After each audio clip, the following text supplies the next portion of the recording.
베스도가 부임한 지 3일 후에 가이사랴에서 예루살렘으로 올라오니 사람들과 유대인 중 높은 사람들이 바울을 구원하였으니 베스도의 호의로 바울을 예루살렘으로 옮기기를 청하니 이는 길에 매복하였다가 그를 죽이고자 함이더라.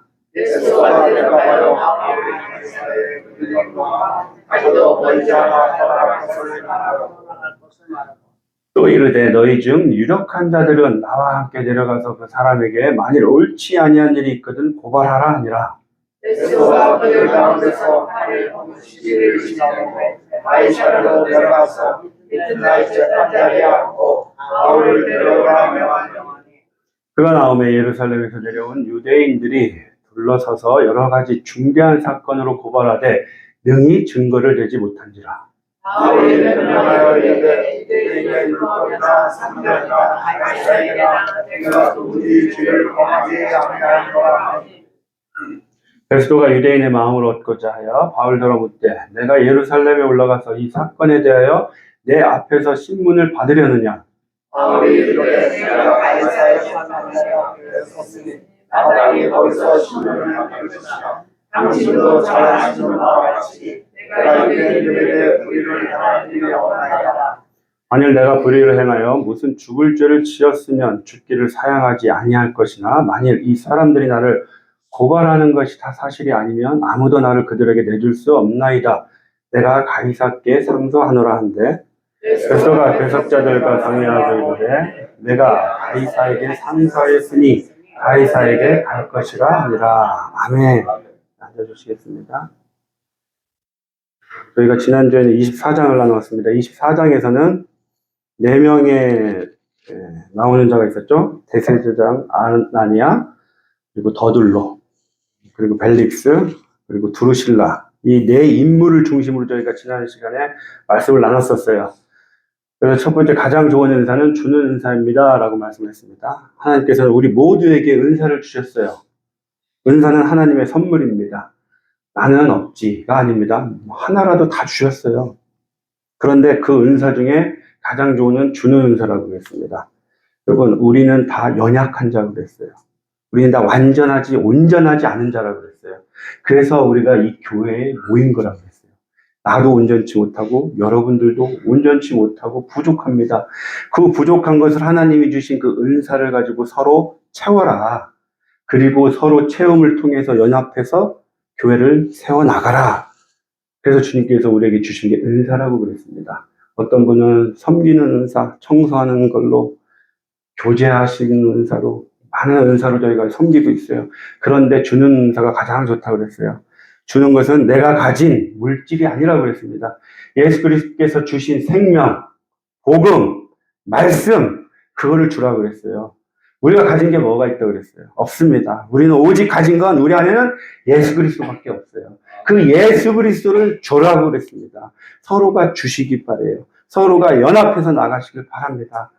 두 번째로 사람은 자기가 듣고 싶은 말만 듣습니다. 무수히 많은 말을 해도요, 자기가 듣고 싶은 말 이외에는 다 뺍니다. 왜요? 귀가 가려워서, 성경에서 말씀하잖아요. 내 귀가 가려워서 그 가려운 귀를 긁어줄 자를 찾는다. 내가 듣고 싶은 말을 듣는다. 라고 얘기합니다. 여러분, 듣기 싫은 말이 있습니다. 뭐예요? 하나님의 말씀이죠. 보통. 네. 하나님의 말씀은 왜요? 아프니까. 하나님의 말씀이 딱 임했어요. 난 악하잖아요. 악한 나한테 선한 하나님의 말씀이 딱 들어오니까 아프잖아요. 그래서 싫어한다는 거예요. 여러분, 그러나 다 들어야 돼요. 왜요? 생명이기 때문에. 하나님의 말씀이 생명이기 때문에 내가 아픈 건 당연한 거예요. 내 아픔을 통해서 내가 살아나는 거라는 거예요. 그래서 하나님의 말씀이 여러분 가운데 임했을 때요. 무릎 꿇으세요. 엎드리세요. 그게 우리가 사는 길입니다. 예, 듣고 싶지 않아도 들으시기 바랍니다. 하나님의 말씀은 나를 살리는 말씀입니다. 예, 오늘 25장은요, 24장 마지막부터 시작을 해요. 이어집니다. 이태가 지난 후, 이태가 어느 기간이죠? 어느 정도의 기간일까요, 이태가? 맞습니다. 2년입니다. 2년이 지났어요. 24장에서 25장으로 넘어가는데 2년이 지났습니다. 근데 2년 동안 어떤 일들이 벌어지냐? 많은 일들이 일어나요. 이 2년 동안 사도 바울은 감옥에 지금 구금되어 있습니다. 감옥에 구금되어 있는데 그게 그냥 막 이렇게 죄인처럼 갇혀 있는 게 아니에요. 자유도 있고요. 왜냐하면 죄가 없으니까 그냥 자유롭게 해줬어요. 그런데 이 2년 동안 어떤 일이 있었냐? 벨릭스가 총독이었죠. 이 벨릭스에서 베스도로 바뀝니다. 베스도가 후임 총독인 거예요. 네, 우리가 벨릭스에 대해서 지난주에 얘기를 나눴었죠. 벨릭스는 글라우디오 황제, 로마 황제 시기에 노예였다고 그랬어요. 노예였는데 그 형 팔라스와 함께 글라우디오 황제에게 아주 잘 보였어요. 그래서 그들을 두 형제를 노예에서 해방시켜 줍니다. 해방이 돼서 자유인이 돼요. 그리고 나서 벨릭스는 얼마나 똑똑했던지 유대의 총독으로 발령나요. 그래서 유대의 총독으로 왔어요. 그랬더니 유대에서 이 벨릭스가 한 일이 뭐예요? 오직 돈, 명예, 권력만 따라서 살더라. 왜요? 노예 근성으로 왕같이 행하였더라. 라고 얘기했죠. 그랬던 벨릭스가 많은 그 당시 자기가 돈과 명예, 권력만 보고 쫓아 살다 보니까 유대 사람들이요. 많은 소동과 반란을 일으킵니다. 그런데 그 반란을 일으킨 추종자들을 잡아다가 다 십자가형을 시켜요. 그래서 그런 와중에 사도 바울이 2년 동안 있는 감옥에 있는 동안에 아주 큰 반란이 일어나요. 유대 역사학자 요세푸스의 기록에 의하면 그렇습니다. 2년 동안 큰 반란이 일어나서 로마 황제가 벨릭스를 소환을 합니다. 너 도저히 안 되겠다. 들어와. 그리고 나서 베스도를 유대 총독으로 보냅니다. 그 시기가 지금 27절의 시기예요. 이때 벨릭스가 유대인의 마음을 얻고자 바울을 2년간 구류했어요. 그런데요, 새로운 베스도는 어땠냐? 25장 9절에 보니까 유대인의 마음을 얻고자 하여 바울더러 못해. 벨릭스뿐만 아니라 새로운 유대 총독 베스도조차도 유대인의 마음을 얻고자 행하더라. 하나님의 마음을 얻고자 행하더라가 아니에요. 사람의 마음을 얻고자 행하더라. 여러분, 예레미야서 2장 37절에 말씀하십니다. 네가 이스라엘 백성이요, 내가 의지하는 자들을 내가 버렸으므로 내가 그들로 말미암아 형통하지 못하리라. 하나님께서 버리신 자가 누구냐면 애굽과 아수르예요. 이스라엘 백성이 하나님을 의지하지 않고 애굽과 아수르를 의지하던 거예요. 그랬더니 하나님께서 내가 그들을 버렸다. 그들로 말미암아 내가 형통하지 못할 거야. 애굽과 아수르가 나중에 이스라엘을 배반을 합니다. 그 말씀을 하고 있어요. 그 말씀이 저와 여러분에게 적용하시기 바랍니다. 여러분, 사람을 의지하잖아요. 사람은 악해요. 나에게 이익이 안 되면 안 움직입니다. 그렇기 때문에 여러분들 반드시 형통치 못하게 한다는 거예요. 여러분, 하나님을 의지하시기 바라요. 하나님. 오직 주님만이 여러분의 주인이세요. 그런데 우리가 구약을 살펴보면요, 하나님의 마음과 맞는 자가 있었어요. 대표적으로 아멘. 예. 사도행전 13장에 보니까 사도 바울이요, 1차 전도여행을 나가서 첫 번째 설교를 합니다. 그때 얘기해요. 22절에 패하시고 다윗을 왕으로 세우시고 증언하여 이르시되 내가 이새의 아들 다윗을 만나니 내 마음에 맞는 사람이라 내 뜻을 다 이루리라. 다윗이요, 하나님의 마음에 맞는 사람이었대요. 그리고 그가 내 뜻을 이루리라 라고 하셨어요. 그렇다면 왜 다윗이 하나님의 마음과 맞았을까요? 어떤 면이? 사무엘상 13장에 보면요, 사무엘이 사울에게 이르되 왕이 망령되이 행하였도다. 왕의 하나님 여호와께서 왕에게 내리신 명령을 지키시 아니하였도다. 사울이요, 하나님의 말씀의 명령을 지키지 아니하였어요. 그렇기 때문에 하나님의 뜻을 이루지 못했던 거예요. 그래서 하나님께서 다윗을 택하신데 여호와께서 그의 마음에 맞는 사람을 구했다. 그게 다윗이에요. 그렇다면 다윗이 하나님의 마음에 맞았던 이유가 뭐예요? 명령을 지키고 하나님의 뜻을 행하기에 적당했다는 얘기예요. 그렇다면 하나님이 원하셨던 뜻과 목적이 뭐냐면 12절에 보세요. 이스라엘아, 내 하나님 여호와께서 내게 요구하시는 것이 무엇이냐? 하나님을 사랑하고 하나님을 섬기고 하나님의 말씀을 지키는 것이 아니냐? 결국은요, 다윗은요, 하나님을 사랑했다는 거예요. 다윗이 하나님의 말씀 앞에 온전히 순종하고 했었던 그의 삶 속에 가장 뿌리 깊이 있었던 것은 하나님을 사랑했던 그 마음이라는 거예요. 그러니까 예수님께서도 똑같이 우리에게 대계명을 주십니다. 하나님을 사랑하고 내 이웃을 사랑하라. 결국 하나님의 마음을 얻고자 힘써야 한다는 것은요, 하나님의 마음에 합한 자, 맞는 자는 사랑하는 자예요. 누구를? 하나님을, 이웃을. 여러분, 하나님을 사랑하잖아요. 당연히 사람은 그 사람을 사랑하게 되어 있어요. 우선순위가 바뀐 거예요. 어떤 집사님이 있었어요. 그 집사님이요, 다른 잡을 잡았습니다. 그런데 경력이 있었어요. 경력을 가지고 잡을 갖고 들어갔어요. 그랬더니 봉급을 기존에 있던 분들보다 좀 더 받았어요. 연세도 있고 오랜 경력이 있다 보니까 들어갔어요. 근데 들어가서 새로운 사장한테 잘 보이려고 사장한테 이렇게 아부도 하고 좋은 말만 한 거예요. 사장 입장에서는 일도 잘하고 경력도 많고 이뻐했겠죠. 그랬더니 어떤 일이 벌어지냐. 같은 동료들이 미워하는 거예요. 동료들이 저 사람 뭐야, 늦게 와가지고 우리보다 늦게 와고 돈도 더 많이 받고 사장한테만 저렇게 하고 해서 사람들이 왕따를 시킵니다. 그래서 이분이 와서 얘기를 해요.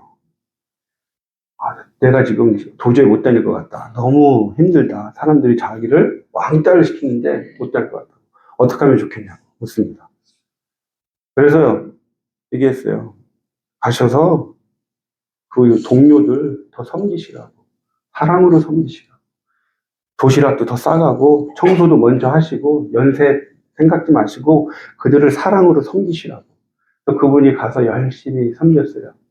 한 2달 지나고 나서 다시 만났더니 하시는 말씀이 그분들이 자기한테 사과하더라라고.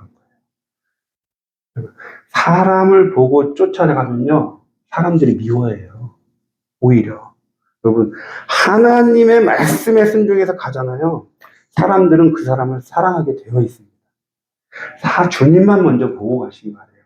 주님만 바라보고 가시면 나머지 일들은 다 형통케 되게 따라오게 되어 있다는 거예요. 주님의 마음을 얻고자 하십니까? 주님의 마음과 합한 자가 되시길 원해요? 사랑하시기 바래요. 주님께서 주신 대계명입니다. 하나님을 사랑하고 이웃을 사랑하라고 하셨습니다. 여러분, 두 번째 1절부터 볼까요? 베스도가 부임한 지 3일 후에 가이사랴에서 예루살렘으로 올라가니 대제사장들과 유대인 중 높은 사람들이 바울을 고소할세 베스도의 호의로 바울을 예루살렘으로 옮기기를 청하니 이는 길에 매복하였다가 그를 죽이고자 함이더라. 2년 전에 24장에서도 바울을 죽이려고 했죠. 기억하시죠? 바울을 죽이려고 했어요. 그런데 2년이나 시간이 지났어요. 2년이나 지났는데도 불구하고 여전히 바울을 죽이려고 합니다. 그런데 문제는 뭐냐?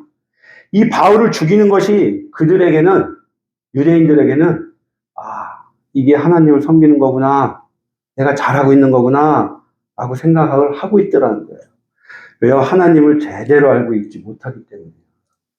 하나님을 잘 모르기 때문입니다. 보세요. 요한복음 16장 보세요. 사람들이 너희를 출교할 뿐 아니라 때가 이르면 무릇 너희를 죽이는 자가 생각하기를 이것이 하나님을 섬기는 일이라 하리라. 하나님께서 사람을 죽이라고 했나요? 아닙니다. 여기서요, 여러분 정말 중요한 게 우리가 신앙생활, 믿음 생활하면서 오늘 지금 두 번째 말씀, 지금 이 말씀이요, 반드시 기억해야 돼요. 정말 중요한 말씀입니다. 이거 로마서 10장 보세요. 내가 증언하노니 그들이 하나님께 열심히 있으나 올바른 지식을 따른 것이 아니니라. 하나님의 의를 모르고 자기 의를 세우려고 힘써 하나님의 의에 복종하지 아니하였습니다.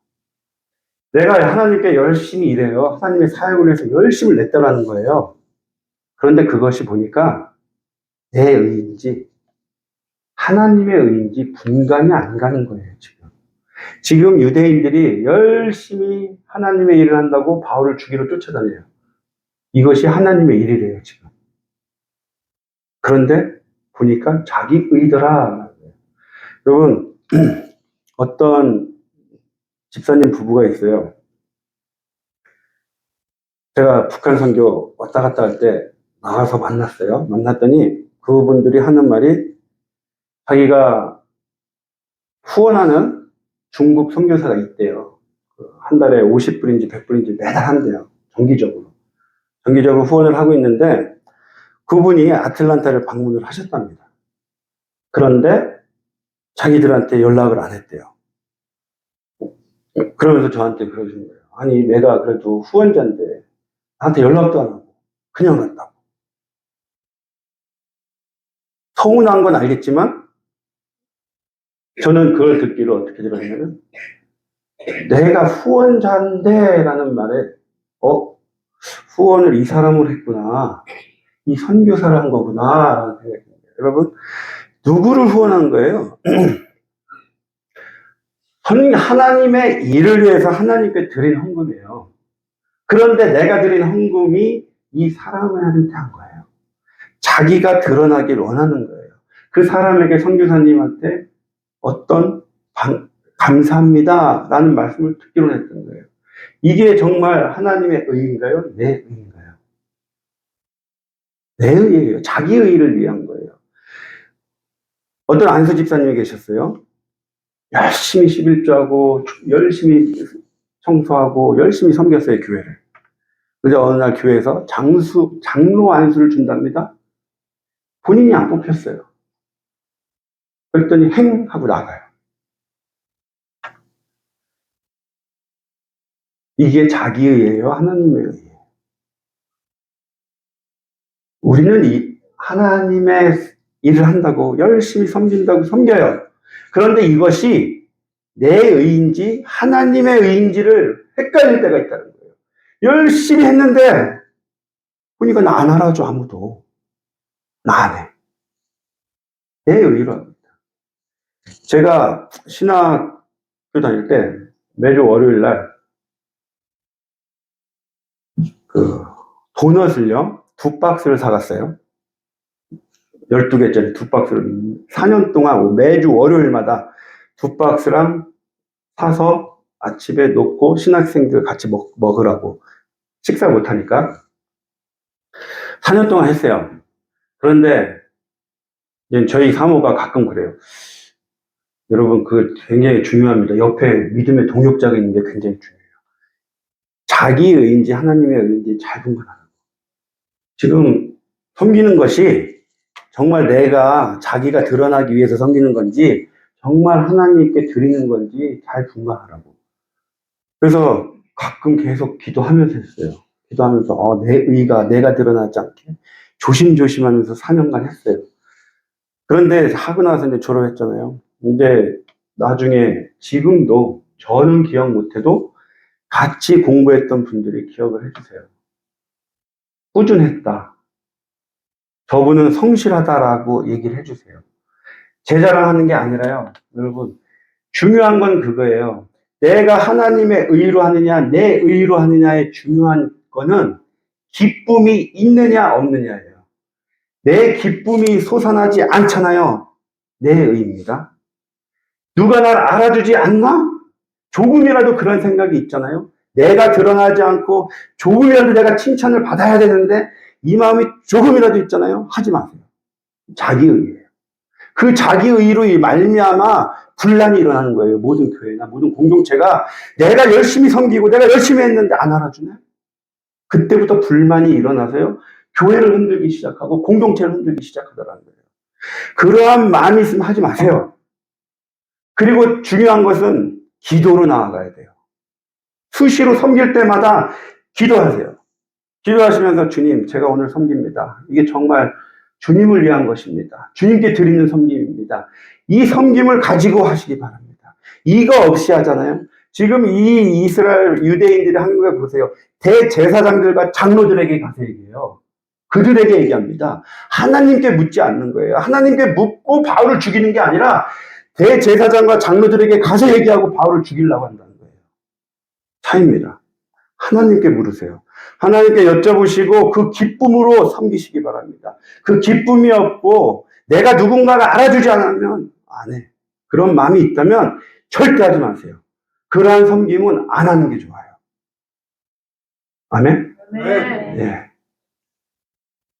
4절부터 계속 보면요. 베스도가 다시 가이사랴에 왔어요. 가이사랴에 와서 유대인들을 부릅니다. 재판을 하자고. 재판을 합니다. 그랬더니 도저히 바울에게서 죄가 없는 거예요. 죄가 없어요. 못 찾는 거예요.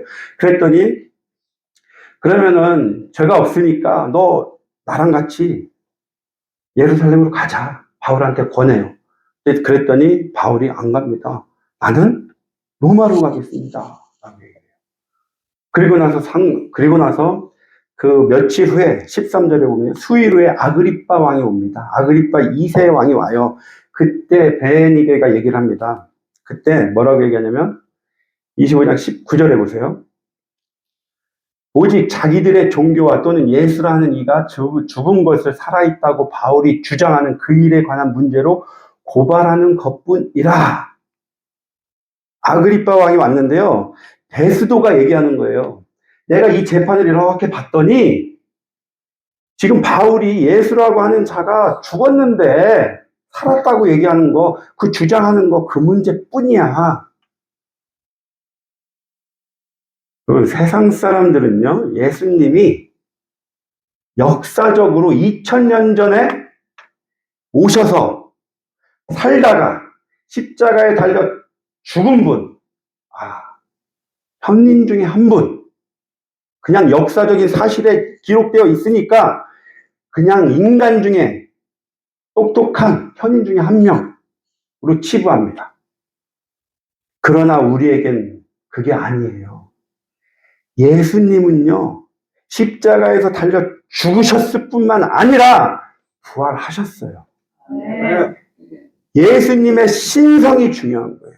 하나님이십니다, 예수님은. 예수님은요, 2000년 전에 단순히 왔다가 죽으신 분이 아니에요. 우리가 믿는 예수님은 십자가에서 죽으시고 3일 만에 부활하신 그분이에요. 세상 사람들은 그거를 인정하지 않아요. 그러나 우리에게는 분명합니다. 예수님이 부활하셨어요. 그 부활은 하나님의 능력이라는 거예요. 여러분, 고린도전서 1장 18절에 보세요. 십자가의 도가 멸망하는 자에게는 미련한 것이요, 구원을 받은 우리에게는 하나님의 능력이라.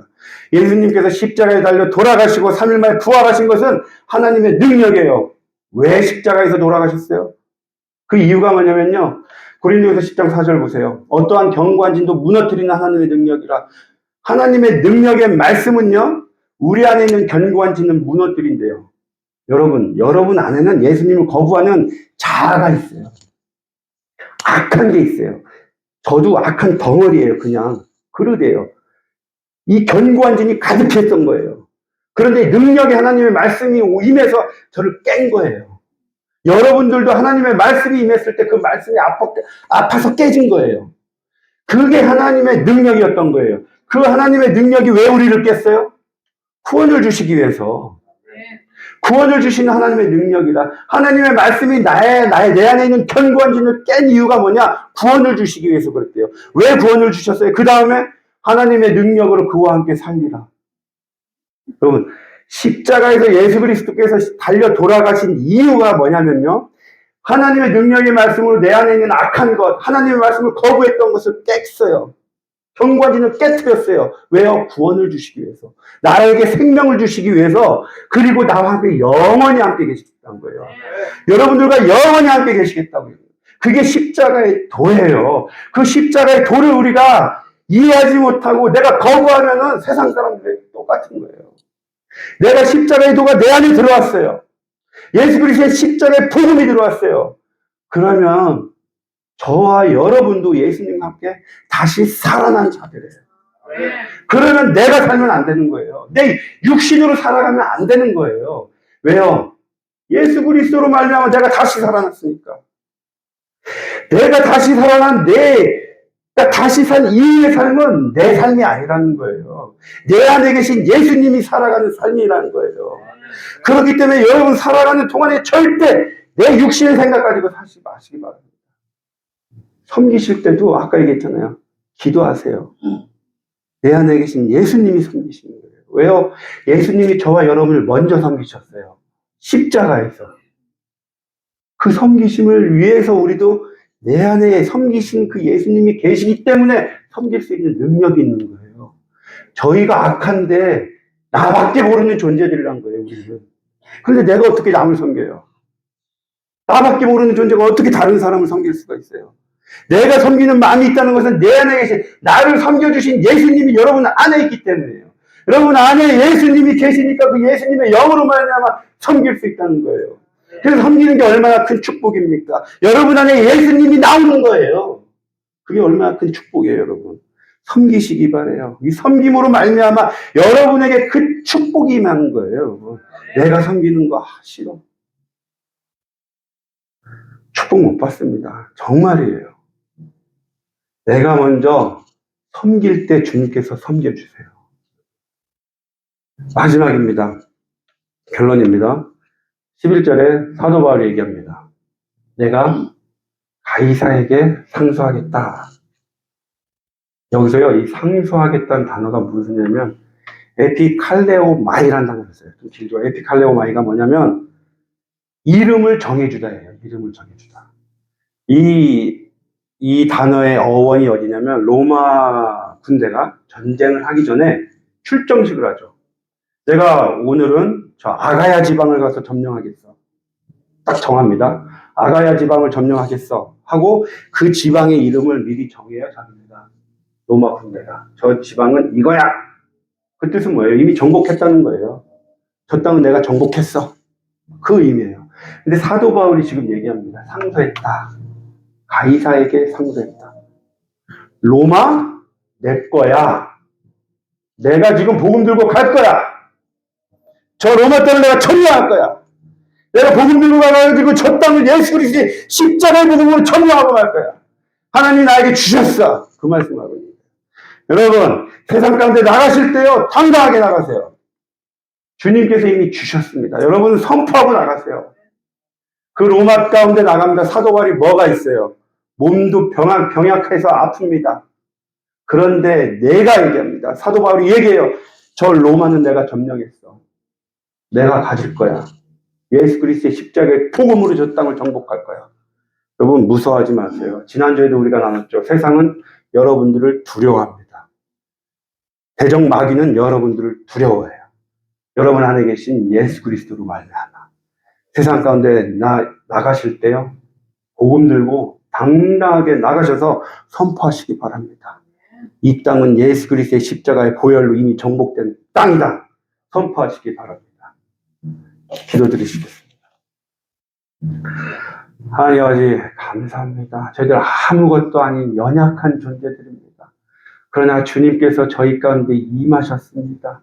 우리 안에 있는 견고한신을 능력의 말씀으로 깨주시고 구원의 영원한 생명을 우리에게 주시고 우리와 영원토록 함께 하신다고 하셨습니다. 그 능력의 하나님이 저희와 함께 계십니다. 저희가 세상에 나가서 담대하게 예수 그리스도의 십자가의 복음을 선포하는 자가 될 수 있도록 축복하여 주시옵소서. 세상을 담대히 정복하는 자가 될 수 있도록 주님 저희와 동행하여 주시옵소서. 저희 안에 계신 예수님을 의지합니다. 주님 저희와 동행하여 주시옵고 저희에게 능력을 허락하여 주시옵소서.